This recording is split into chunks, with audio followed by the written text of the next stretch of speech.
খুব বাড়ানি বেড়েছে তোমার, বুঝলে? জি। আচ্ছা, এখন ছবি আঁকা ক্লাস। গরু ঘাস খাইতেছে, হ্যাঁ, এরকম একটা ছবি এঁকে দেখা। গরু ঘাস খাস। হ্যাঁ, ও স্যার, কি? দুবলো ঘাস না বড় ঘাস?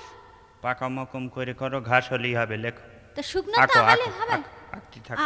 আঁকবো। হ্যাঁ ও ফাদা ভাই মনে হয় আঁকা হয়ে গেল। বাবা বাবা কি জোরে বলে। স্যার, হ্যাঁ, স্যার আমার হয়ে গেছে। ওরে রাখ, পরে দেখি। তোর দিয়ে শুরু করলি সব নষ্ট হয়ে যাবে। এই নেন স্যার, এইটা নেন। বাহ, ভালো হয়েছে, ভালোই তো আঁকিস, তোরও ভালো হয়েছে। এনে খাতা নে ফজা। জি। ও সি সি সি, আমাদের নাম্বার দিলেন না স্যার?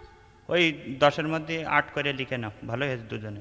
তোর তো ওই ফজার কোনো নম্বর নেই। কেন? সে ঘাস কই? ঘাস কই, এখন ঘাস কই? হ্যাঁ, আমি প্রথমে দিতে গেলাম ঘাস গরু সব আঁকিলাম। হ্যাঁ। প্রথমে দিতে গেলাম, আপনি বললেন পরে দি।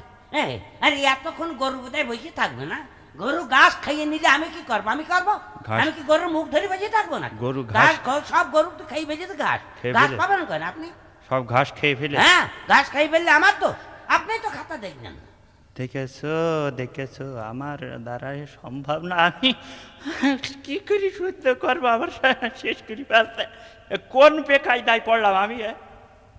দেখে দেখ, রচনা রচনা। পড়ে আসতে বলিলাম। হ্যাঁ, প্রত্যেকের সামনেই পরীক্ষা। সামনে। এখন তোরা নদীর উপরে অথবা মাটির উপরে রচনা লিখে আমার দেখা। পেন কিনে দেবে কি আপনার আব্বা? মানে পেন কিনে দেবে কি ডাক? তোদের পেন নদীর দিয়ে তোরা উপরে মাটির উপরে রচনা লিখবো? আরে আজকালকার যা পেন হইয়েছে, কাগজের উপরে তাই ঠিক মতো লেখা হয় না, নদীর উপরে মাটির উপরে রচনা লিখবো কি করে? ঠিক কথা। হ্যাঁ? এই আপনার কি কে? মাথা খারাপ হয়ে গেছে? নদীর উপরে মাটির উপরে রচনা কি করে দেখবো? পেন দিয়ে লেখা হয়? স্যার পাগল হয়ে গেছে। কোন দাগই পড়বে না। দাগ পড়ে? ভাঙা এ, বললে আবল তাবল একটা ধুলি হয়ে গেল না? ফান্টু মান্টু খেয়ে যায়। এই মনে পাখামো হয়। করবি না, পারলি না। আচ্ছা, এবার তোদের সাধারণ জ্ঞানের প্রশ্ন করিয়ে নি, ছোট্ট একটা। হ্যাঁ, বলেন। মনে কর নদীতে ঝড় উঠলে ধর কি উঠলো। করবি? কি করবি? কি করবো? হ্যাঁ। স্যার, যেই ঝড় উঠবে হ্যাঁ। অমনি নোংর ফেলে দেবো। আবার ঝড় উঠলে? আবার নোংর ফেলবো। আবার যদি ঝড় ওঠে? আবার নোংর ফেলবো। এত নঙর তুমি পারছো কানতে?